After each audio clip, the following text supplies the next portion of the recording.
And this year we want to explore whether Judaism cares about the non-Jewish world and in what way. We're going to start with looking at a source from Masechet Sukkot, Nun Hey Amid Bet, right? So that's in source number 1. The source talks about the differential in korbanot between Sukkot proper and Shmini Atzeret, right? As everybody knows, in Sukkot, 70 bulls, 70 parim were brought on behalf of the nations of the world, even though the nations of the world weren't consulted about this. It wasn't like a consensual or reciprocal interaction. The Jews just sort of did it unilaterally. And that's not unimportant. We're going to see that actually the source is a little bit passive aggressive, right? Because the source starts out by talking about the difference between Sukkot and Shmini Atzeret is reflected in the korbanot, that 70 parim are brought for the nations of the world and 1 is brought for the Yechidah, the unique nation, on Shmini Atzeret. And it starts out very lovely, right? We're just talking about the fact that we care about the rest of the world, that we even bring sacrifices for them. So where does the passive aggressiveness part come in? At the end, when Rabbi Yochanan says, you know, woe unto those nations, right? That they don't even know what they don't know, right? That they don't know what they've lost. And what they've lost is the atonement possibility of the Beit HaMikdash. That through the temple, we were able to bring sacrifices for them and make atonement. And now that there's no Beit HaMikdash, who's going to make atonement for them? So what starts out as a very nice gesture, right, ends up being not such a nice gesture. So I don't know if everybody has the sources on the screen, but if they don't, so I'm gonna bring them up so that people can see what I am seeing. And that's just going to take me a sec.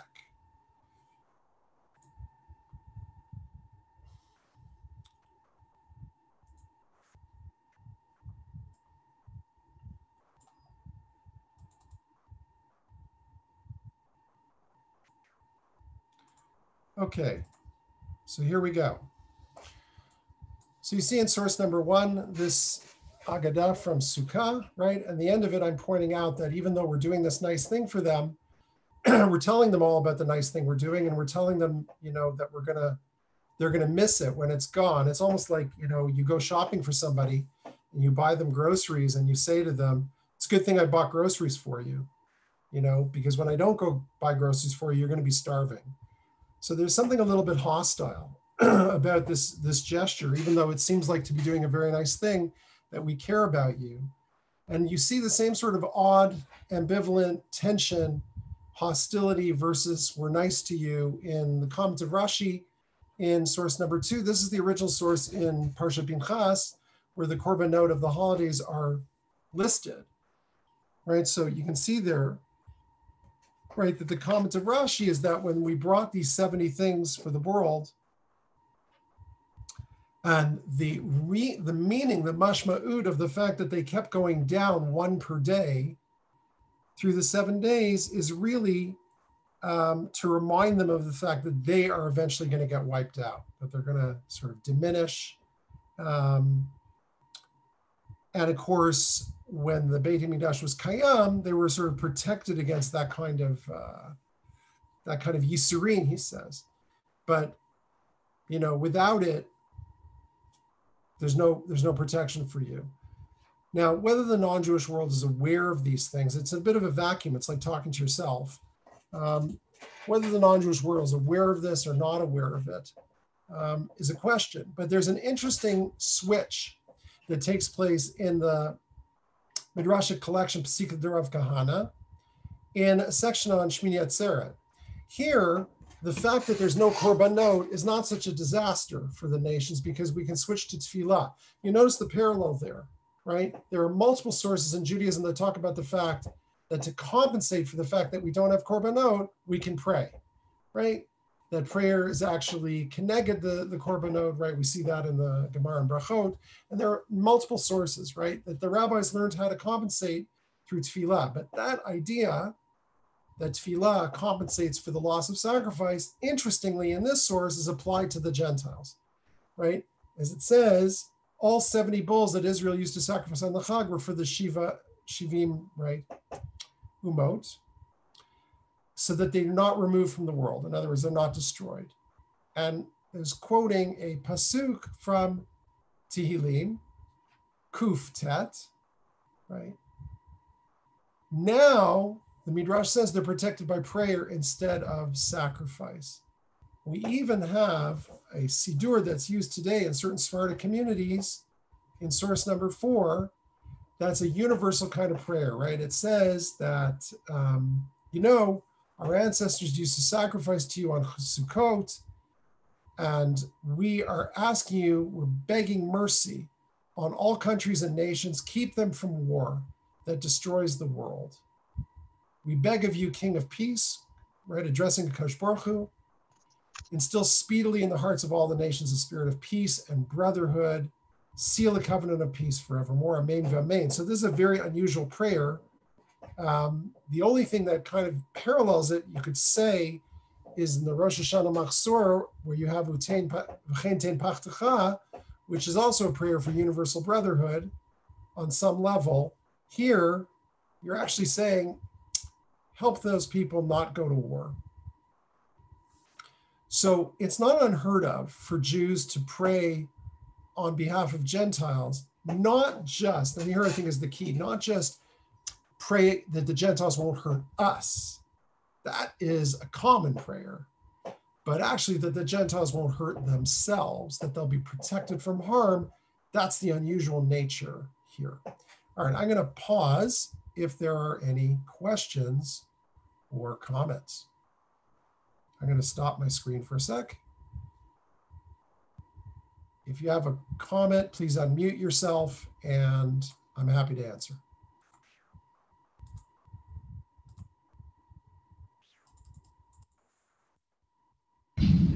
So basically, the Judaism does care about the non-Jewish world.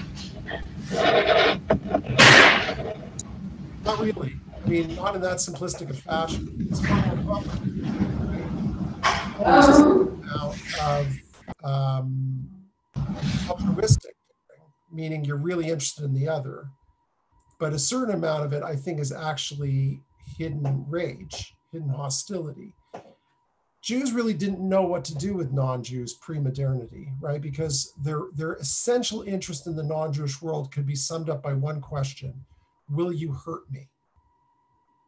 Right? There was very little other way of relating to non-Jewish nations. You weren't going to engage in any kind of multicultural or multi-religious dialogue with them.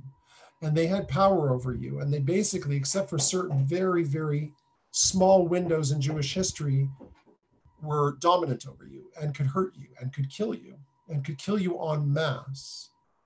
So the question of why you would pray for them is actually a fairly complicated one. Are you doing it basically out of self-interest? Or are you actually interested in them as them, just for themselves? But you notice that the passive-aggressive nature of the earlier prayers is there to remind them, well, who's it really reminding? It's reminding ourselves, since they're not reading what you're writing, right? The Romans aren't reading Psikta de Rav Kahana, right? So it's really for the Jewish reader to remind the Jewish reader, look what we do for them. Even for them, look what we do. That's the real gist of the passage. It's also there to talk about the fact that the power of the temple is so vast and spread so wide that under the sukkah, if you will, of those tefillot, even comes our oppressors. So I think that's also part of the issue. But to simply say that Jews care about non-Jews would not be reflected throughout Jewish history, and certainly wouldn't be reflected by halakha, as we'll see in a few minutes. Any other questions?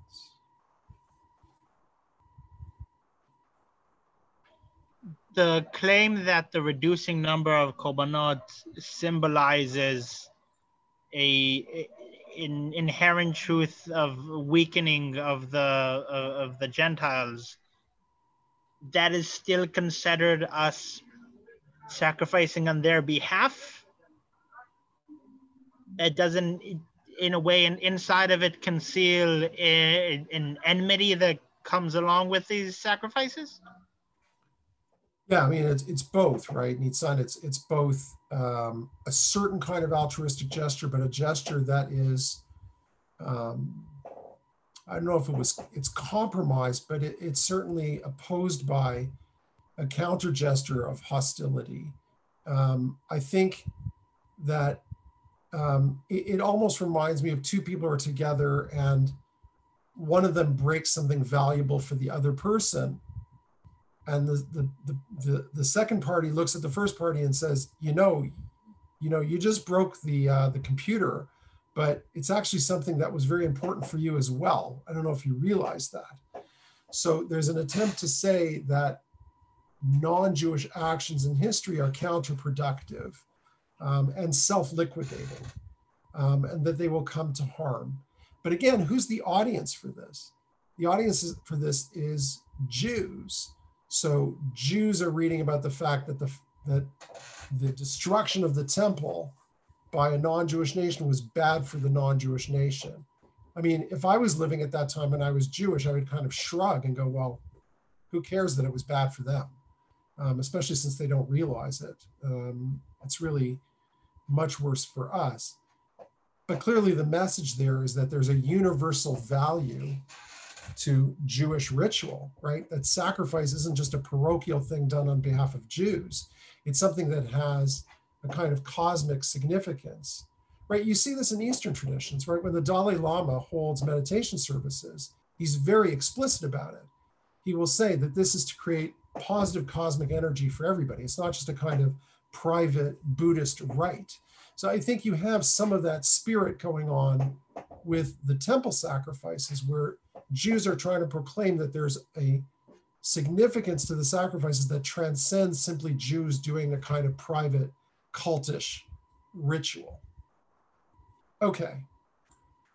If we move forward and we look at the next source, which is source number 5, we see a theme that we saw a few weeks ago in the Torah reading, which is the notion of the Torah itself being a kind of universal and having universal significance. So this is in Parsha Ki Tavo. We get a very odd sort of narrative where Moshe is commanding the people and saying, we should take this Torah and we should sort of spread it all over a big rock or large stones, and we should coat it with plaster and write all the words of the law. I mean, besides the fact of whether that would be practical, right? Could you write out an entire Chumash on stones and daub it with plaster? So I see it as more of a symbolic gesture. And in a way, the way it was taken was symbolic. Rashi, quoting the Gemara there on the Lashon, Be'er Hetev, write it very clearly, simply says B'shivim Lashon, write it out for 70 languages. What's the purpose of doing that? So again, is it because we feel we have something valuable to share with the world? It would seem so. It would seem that it's important to us for the non-Jews to gain access to that wisdom. Do we want them to practice that wisdom? Not really, right? We have halachot that actually forbid non-Jews from practicing Judaism on a certain level. We don't want, Judaism's not a kind of spectator sport. We want you as part of the family in order to participate. And yet, we still have the specter here of going to the trouble of writing out these texts on stones in multiple languages for other people, right? Now, the Siftei Chachamim in his super commentary on Rashi makes it very clear in source number 6 that it is in fact for each and every nation, as he writes here where my cursor is, not only each and every nation, each and every person in his own language, so that the Torah be open and accessible to every human being in the world. Question: is the pshat here that we want to make the Torah open to other people because we secretly fantasize that they'll become Jews? In other words, is this a form of missionary seduction? Like we want the Torah open to people because when they see it, they'll become Jewish? Even though most of us, I think, hold to the view that Judaism was never a proselytizing religion. We didn't go around trying to be Megayer people. So if that's the case, and we're not really using the Torah, to be Megayer people, then we must really believe that it has universal significance for people, that your average non-Jew reading the Torah will gain great benefit. Why do we want him to gain great benefit? either because out of the goodness of our hearts, maybe because if they read the Torah and are impressed by it, they'll leave us alone, or they at least won't hassle us. They'll have respect for us. The motivations, in other words, are unclear, but still the halakha is there, right? Make the Torah accessible to everyone. I'll pause if there are any questions.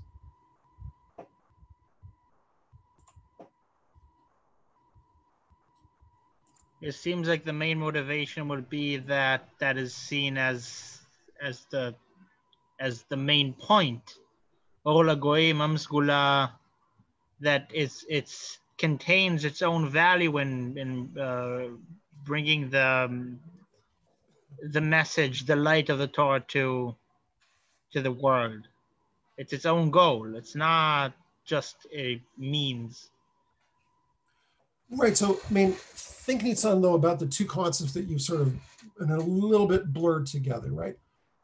Orla Goyim is not actually bringing the Torah to Gentiles, right? Orla Goyim seems much more the notion of Jews modeling a certain kind of Torah-driven behavior, a kind of model of righteousness, justice, morality, which will then, by sheer dint of the impression it makes on other people, being a light unto the nations. Here, we're doing something much more active, it would seem to me, which is to actually make our texts translated, meaning we want non-Jews to read our texts and be powerfully impressed by them. That's a much less passive idea, right? Orla Goyim does not place any burden at all on the non-Jew to do anything.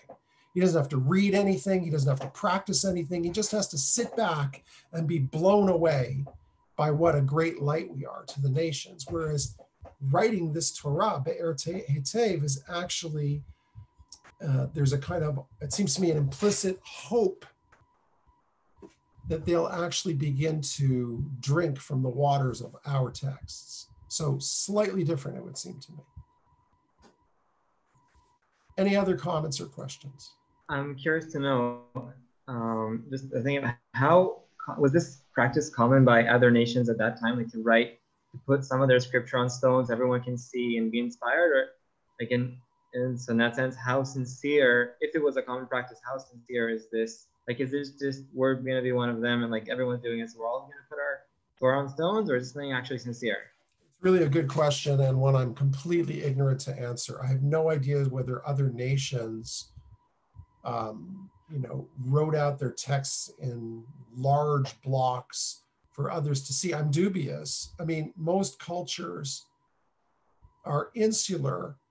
The only way in the ancient world that you would spread your culture, there's two ways really. One would be through trade. So a kind of merging, cross-pollination of cultures. But the most likely way that your values and your culture would be spread to others was through conquest. Right?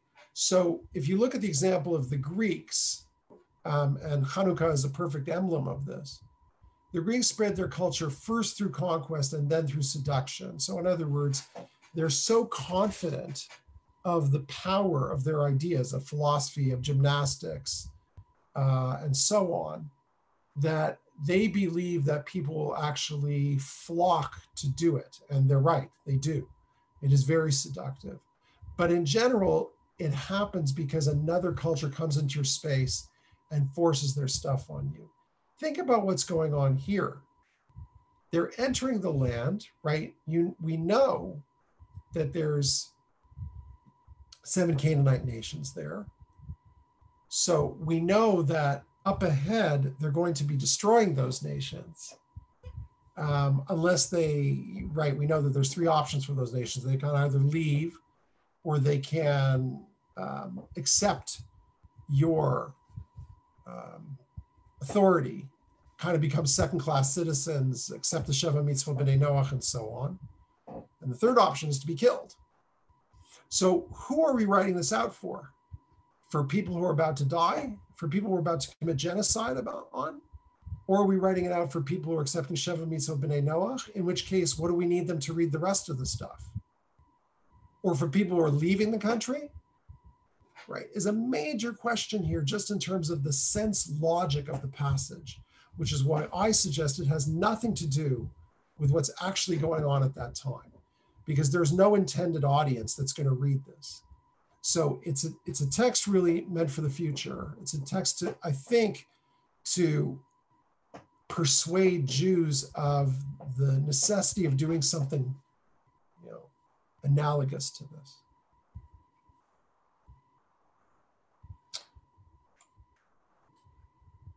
Okay. Now, when we talk about that kind of influence that we have on others, the question arises, the non-Jews we encounter, do we want them to believe what we believe, or do we want them just to be mensches, right? How important is it that they share our worldview, our ideology, our theological principles, right? It would seem from the famous halacha in source 7, from Milchot Melachim, that the Rambam holds that we want them not only to share our morality, but to share the source of our morality, right? So again, you have a very odd halacha, which seems to go in one direction and then reverses at the end, right? Anybody who accepts these 7 mitzvot and does them. So this seems like a very wonderful, touchy-feely, pluralist, multicultural sentence. You don't have to be Jewish. You just have to do these 7 basic moral principles. And if you do it, you're one of the, Chasidei Umot Olam. You have a chelik in Olam Haba, he says. And then he wrecks the party, right? He says, and that's only if he does them, now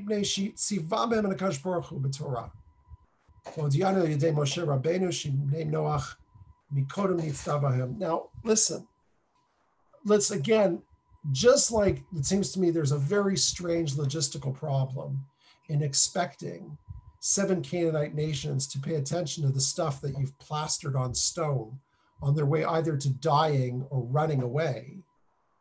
So too, it seems to me there's a big logistical problem in expecting non-Jews. Not only it's enough that they've internalized 7 mitzvot, but we actually want them to do it in the name of divine transmission to Moshe. What if they've never heard of it? What if there's some guy sitting on a rock in Africa and he wakes up one morning and says, you know what? I figured out these 7 ideas to be a good person. It's a miracle that he figured those out on his own. And the Rambam is saying the gates of heaven are shut to you unless you acknowledge that the source of this morality comes from us. So it seems to me that he doesn't want just good behavior, because if I figure it out on my own, I can behave properly. He wants good behavior from our sources. That seems crucial to him, to the extent that Moshe Mendelssohn, as you see here in source number 8, is utterly, right, navuch, I mean, just completely perplexed by why the Rambam would insist on this. So he writes a letter to Yaakov Emden and he says, I consider these words, when he means these words, he means these words, harder than flinty rock. Shall all the dwellers on earth from east to west be cast into the pit of annihilation, Gehenna, if they don't believe in the Torah, which, says Mendelssohn, after all, was given only as an inheritance to Kilat Yaakov. So if he was in a room with the Rambam, what's Mendelssohn going to say? He's going to say, I mean, they're going to have trouble communicating, right? Because one's going to be talking Arabic and the other's going to be talking,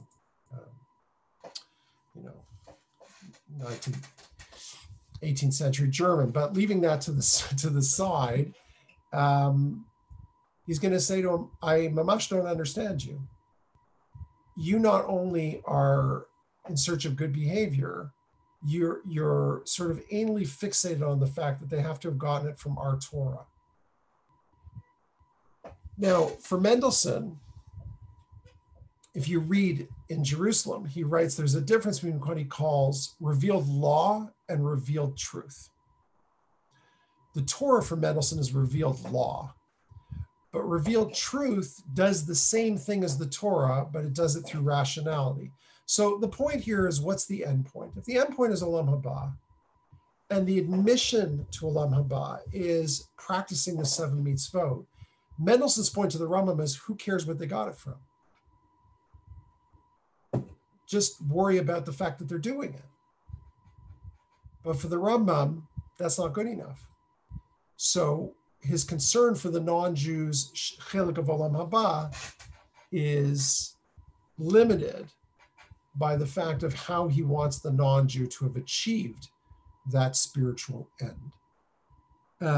We're going to see later on that for Spinoza, this is outrageous because it really shouldn't be about that at all. It should just be about the end product. Do you behave well or don't you behave well?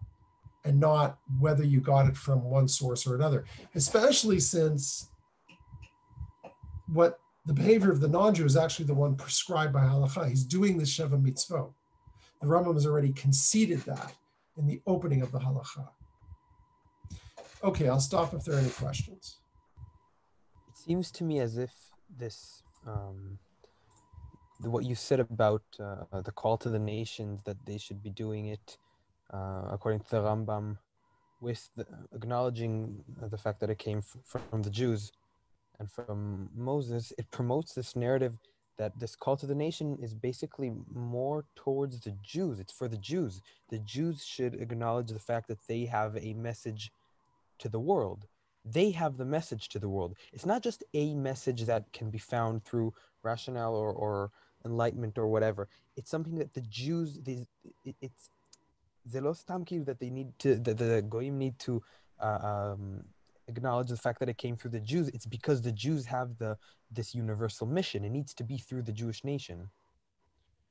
It could be. I mean, it could be that it's just really code for the idea that Jews need to understand they have a kind of a message for the world. And I think that's an interesting reading of the text.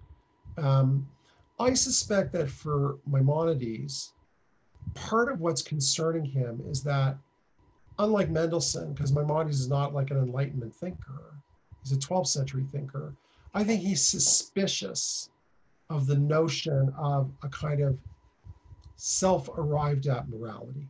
I think he's very suspicious of that. So the scenario that I gave before, the guy sits on a rock and he figures out the Sheva Mitzvot B'nai Noach, I think Maimonides would be very skeptical of that. I think he would say to me, first of all, I'm a bit doubtful that they can achieve that. But more importantly, even if they achieve it, there's a problem with self-created morality. In other words, if person A does Sheva Mitzvot because they figured it out on their own, and person B does it because the Torah tells them, I think for Maimonides, that's a crucial difference. Because what he wants is for the person to feel that the morality is not self-constructed, but externally constructed, that they're the recipients of morality as opposed to the discoverers or creators of it. So I think that also partly goes into his insistence that these norms come from God and that you acknowledge that and you don't pretend that it's your constructed morality. Because I think he thinks that's going to collapse eventually. And who knows, maybe he's right. Maybe modernity is right. The guy can wake up the day after and have a different exactly. Galut. Exactly. That he can wake up the next day and reverse it. And the truth is that there may be a good deal of sense to that. Like if you look at the sort of evolution of morality in the last 150 years, it's really a testimony to its fluidity. What was considered unthinkable even 50 years ago is very thinkable now, and what's maybe considered unthinkable now, although the amount of things that are unthinkable is really diminishing, may be considered completely normal 30 years from now. And it could be that Maimonides was quite prophetic in that. So no, I agree with you. I think the notion that it could change tomorrow is very disturbing to him.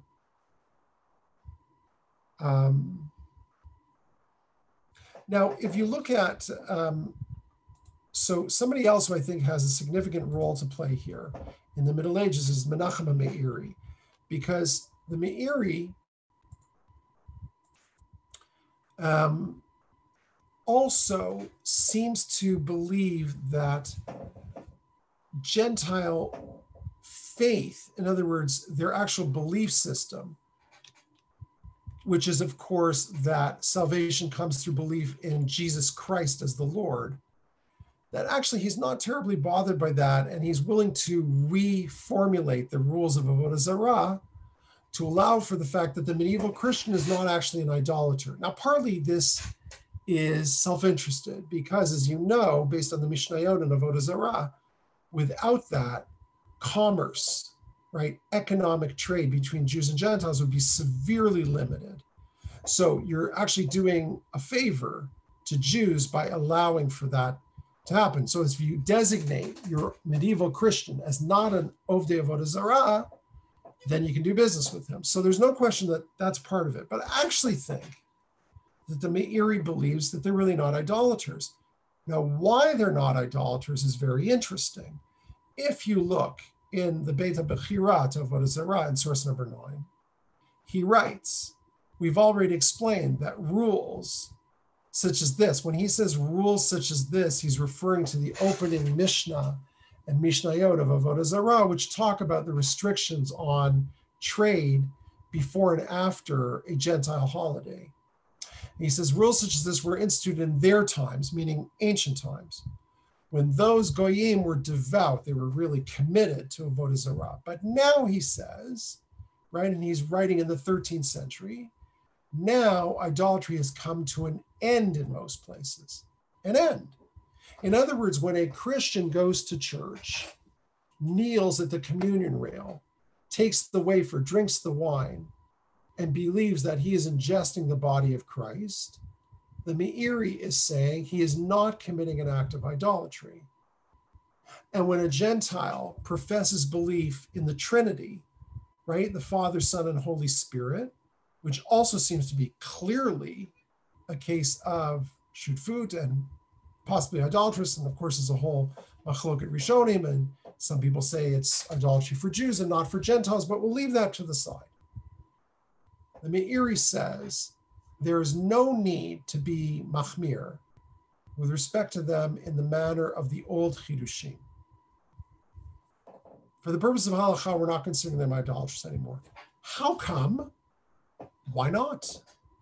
So he gives you a little bit of an explanation in the Beit HaBechira on Baba Kama, where he says in source 10, all people of the nations today are umot hagdurot b'darchei datot, restricted by the ways of religion, and worship the divinity in any way, even if their faith is far from ours, right? Even if their faith is far from ours, they're excluded from this ikar that you treat them differently, inequality from Jew and idolater, right? Right, so umot hagdurot, right, b'darchei datot, is a central principle for the Meiri in saying that we don't care what they believe in. We only care that they act morally. This is in fact the reverse of the Rambam in Hilchot Melachim.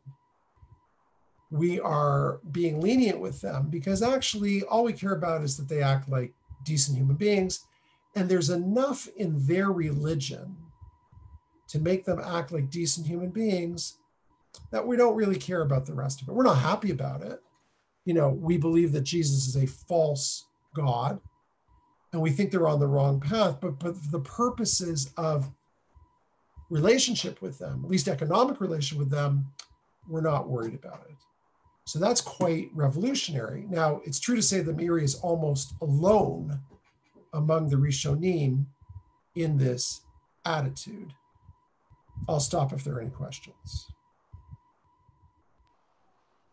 Technically, you could claim that what the Meiri says, at least regarding the Christians, is still a little bit in alignment with Mammonides, because Maimonides says they should accept that these 7 rules came from through Moses, right? And I think Christianity is quite accepting of that. So if you accept that they are actually following these 7 laws, then certainly they will agree that morality has come from divinity through Moses in some form. So yeah, so I think that's a good point. I would like to say, however, that practically halacha l'maaseh, you see a huge gap between the Rambam and the Meiri, even on the question of something as practical as whether I'm allowed to walk into a church, right? So Maimonides is quite clear, right? Because he actually calls a church a makom avodah zarah, which is forbidden by the Mishnah to enter into it. So even if every single person I meet in that church is a wonderful human being, and they're all Noachites, and they all keep Sheva Mitzvah B'nai Noach, and they're Ohavei Yisrael, whatever, the mere fact of what their faith represents, and this building, which is the container for what their faith represents, is enough for the Rambam to say to me, stay out. Whereas the Meiri Lamasa would say you could walk into a church because it's not a place of idolatry. And the curious thing about the Meiri's position is that why isn't it a place of idolatry? Not because of anything theological, but because of behavior, right? Moshe Halbertal at Hebrew U points this out very clearly in our next source number 10, right? He says, source number 11, instead of being mavdil, distinguishing between monotheists and idolaters, the Meiri creates a new distinction, a new one, between nations that are law-abiding, that are, accept morality, and nations that are not, right? So Halbertal is pointing out that the Meiri's criteria have changed. It's not about whether you believe in one God or three. It's basically whether you accept certain kinds of moral authority, moral principles, or you don't. So according to the Meiri, the nations that were practicing idolatry that the Gemara speaks about are not only idolatrous in faith, but they're sort of disgusting in practice, right? He writes they're polluted in their practices and they're disgusting in their moral traits. But, he says, the other nations, meaning the ones today, which are law-abiding, which are free of these disgusting moral traits, and actually punish people with these traits. In other words, the Christians are punishing people who kill, who steal, who rape. There's no doubt the law doesn't apply to them at all. It's been thrown out. We don't care about what they believe. We just care about whether their moral practice is. So the point the Meiri makes is that your ancient Gentile, why did Judaism have contempt for your ancient Gentile, according to the Meiri?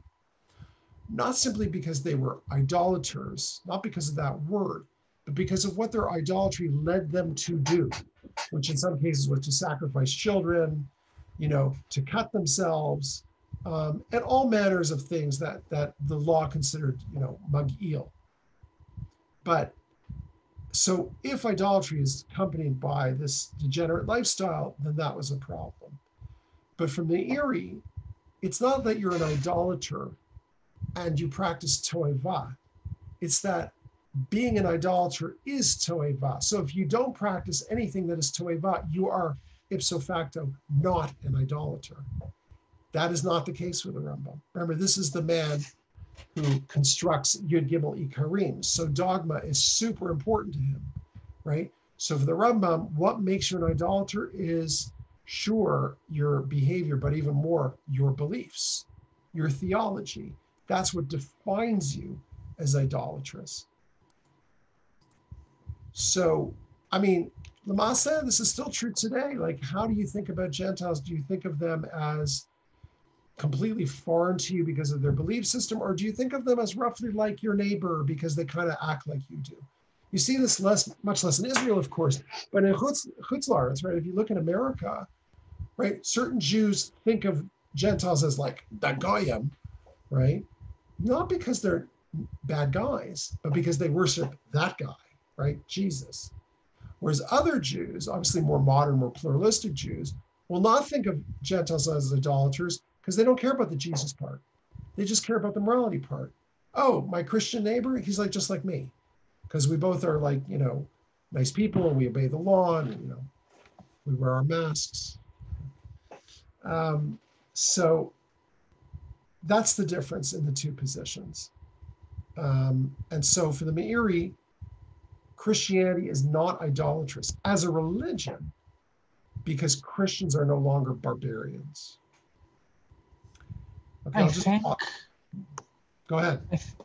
I think the basic difference is between that of a philosopher and that of a halachic man, meaning, or a posek, meaning that the Rambam as a philosopher his priorities is set that at the top, the thought process, the basic beliefs of religion is what makes it idolatrous or not. But the Hamiri, on the other hand, is more practical, meaning he as someone who's first and foremost a posek and not as much as of a philosopher as the Rambam, as Maimonides. He would first, his priorities are set that the acts of a person, the acts that the religion teaches people to do is the what makes a religion idolatrous or not. Yeah, so Daniil, I mean, I think that's an interesting thesis. I mean, it's obvious to all of us that there's a kind of, running tension in Maimonides' life between the left shoulder of Maimonides, the halachist, and the right shoulder, Maimonides, the philosopher. So, I mean, he's not unaware of the idea of just practical psak halacha, but he is definitely invested deeply in dogma, or at least pretends to be, and the idea that what you believe is crucial. I mean, look, after all, it would be very hard to, enforce on Jews Yud Gimel Ikarim and tell them that this is like non-negotiable, that you even lose your Olam Haba, and then suddenly when it comes to the Goyim, pretend that belief doesn't matter. That would be super bizarre. So L'shitato, he kind of has to be as tough on the Gentiles as he is being on the Jews. But I take your point that for the Meiri, we're just looking at a practical issue. I think it's also worth pointing out the obvious, which is that Maimonides never is around Christians. He grows up and lives his whole life virtually free of any kind of Christian neighbor. He's living among Muslims almost from beginning to end, right? Whereas Meiri is living in Provence. All he sees are Christians. He doesn't see Muslims, right? So I think that it can't be understated the effect on law of what your actual real life experience is of the people that you are poskening about. I think that for the Meiri, having a real life experience of his Christian neighbors perhaps convinces him that they are not the devil incarnate. Whereas for Maimonides, in many ways, Christians are just a fantasy. There's something he's read about. There's something he's heard about, but there's not something he really experiences. And certainly by the time he sits down and writes Mishnah Torah, he's living in Egypt. And he's completely divorced from any Christian influences at all. So I think that's also a factor. I mean, I think the historical biographical factor is not insignificant here. All right, so we're going to usher in Spinoza into this conversation. Spinoza's view about the relationship between behavior and dogma is very clear, as you see in source number 12. Partly it's because Spinoza doesn't think about religion in any way as a vehicle that communicates philosophy. He thinks of it as a system that at its best is there to create public morality. In fact, that's about all it does. So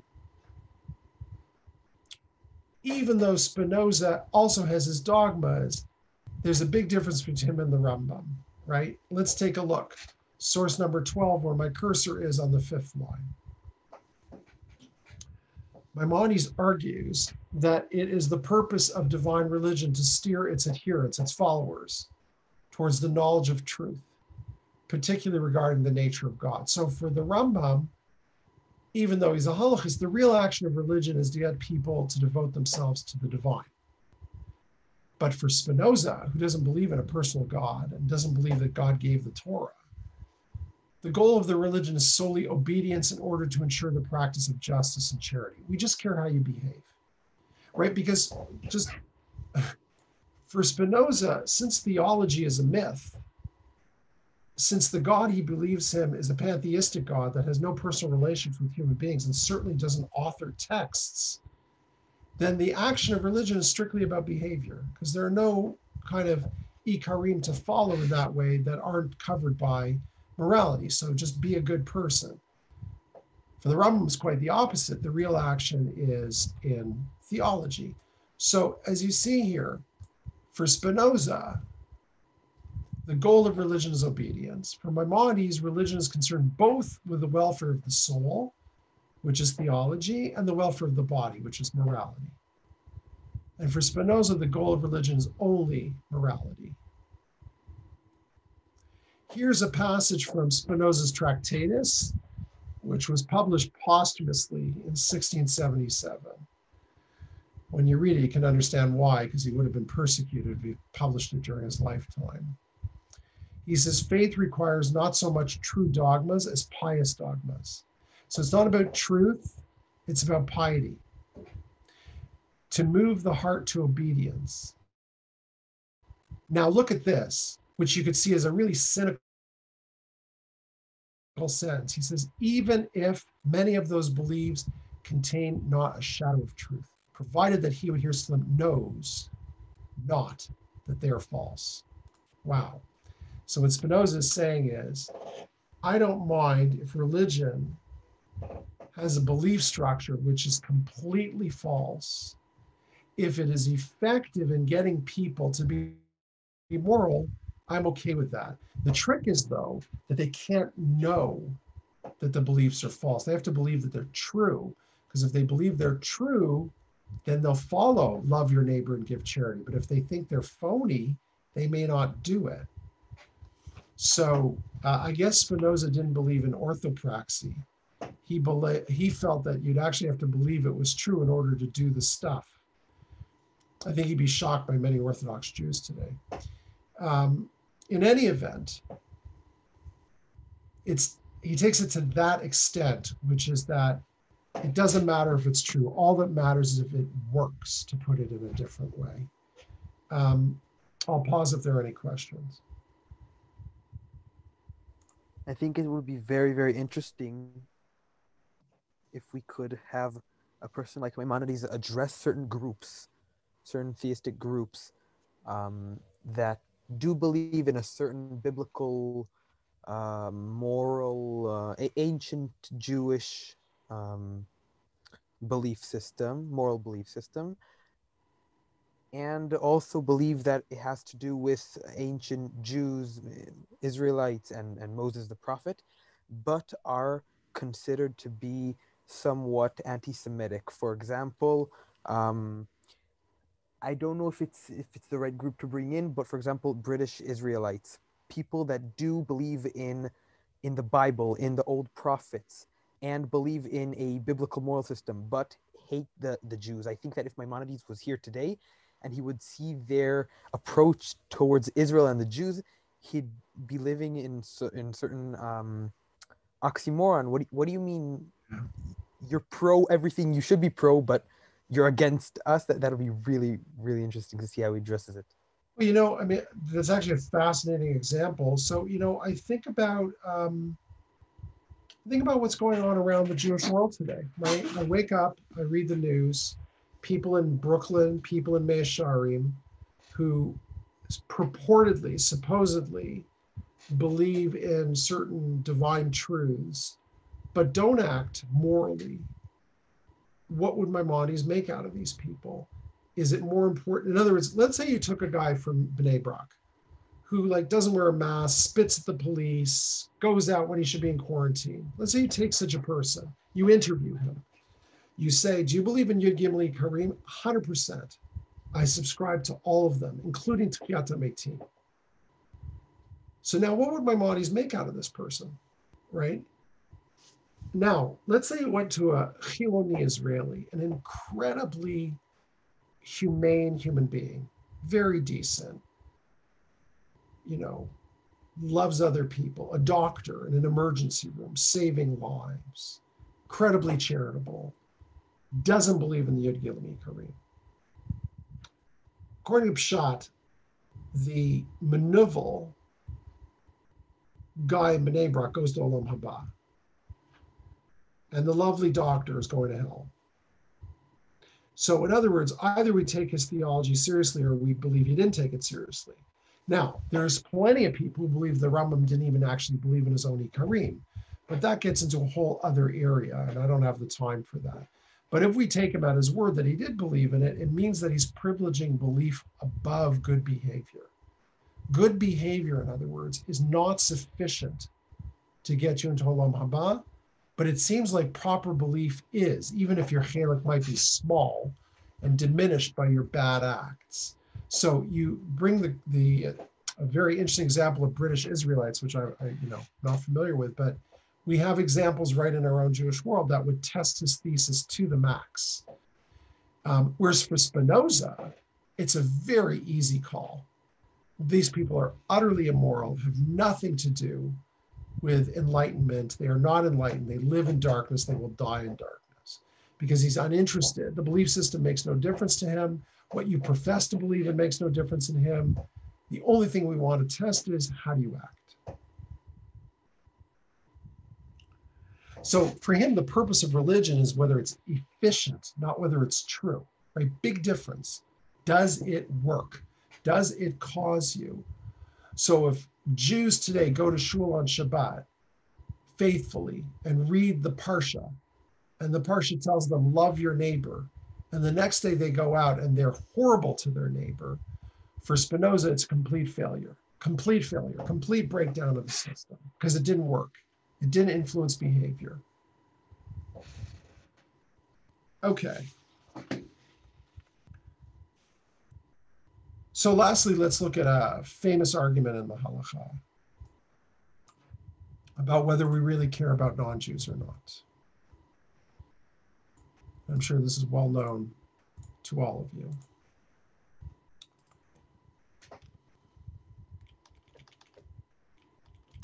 So the question of the Halakha is Paskin and Shulchan Aruch, right, is whether you should save the life of a Gentile on Shabbat if it means breaking Shabbat. And after several rounds, we decide mipnei eva, not lechatchila, but just because of the repercussion that we are allowed to break Shabbat to save the Gentile. However, it's interesting what the Mishnah Berurah writes in source 14. He says, no, that most doctors, even the most religious, do not pay attention to this law, right? Meaning the law that you're not supposed to break Shabbat to save a Gentile, because they work on Shabbat and they travel significant distances to treat a non-Jew, and they grind medicine, they do tochen with their own hands, and there is no authority for them to do so. He's very upset at the practice of breaking Shabbat to save a Gentile's life. Rav Moshe violently disagrees with this, and he wrote Moshe, and he says, all must appreciate that a refusal to treat a non-Jew on Shabbat would now be totally unacceptable in every country known to us. Now, of course, there's a considerable amount of years between the Mishnah Berurah and the Igrot Moshe. Mishnah Berurah was published in 1906. Igrot Moshe is published decades later. However, he says the opinion of Chavetz Chaim is surely not agreement with the current social condition. So this isn't a black-white law. This is where do you live and what's going on and who are the Gentiles you're surrounded by. If it should be reported that a Jewish physician refuses to treat a non-Jew on Shabbat while he treats fellow Jews, true Eva will result to the great detriment of the Jewish inhabitants. Now notice that this too is not idealistic, it's pragmatic.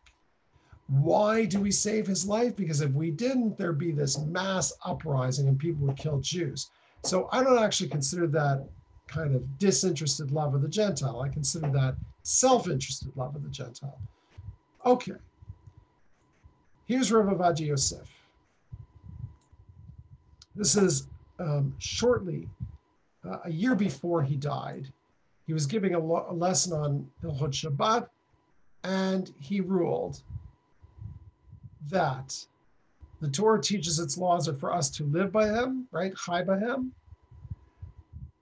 But he said the Torah does not permit Chilul Shabbat to save the life of a Gentile. So that's actually how he felt.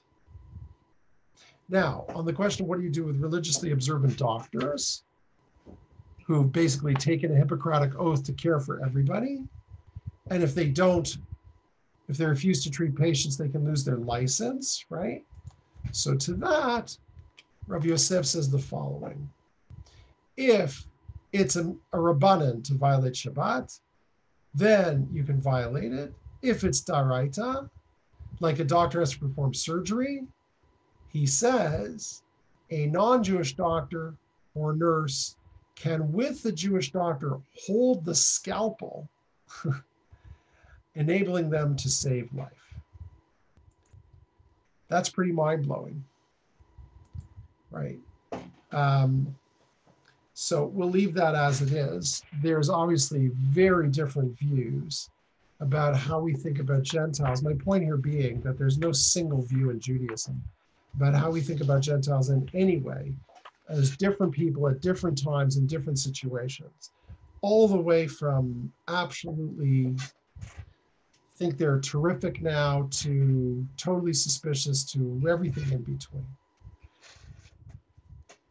Okay, we have a minute or so left. I'm happy to exercise any questions that you have or any final comments you wish to make. It seems I want to talk about the Spinoza's view on religion. Kind of cutting in and out. Can you repeat that? Because you kind of froze there. Spinoza's view on religion. Is that better? So it seems to me that he took a lot of his basic idea views on religion from Machiavelli's views towards yeah, I'm afraid I don't know if other people can, but I can't understand you. You're there's a lot of static on the line. I'm sorry. Sorry.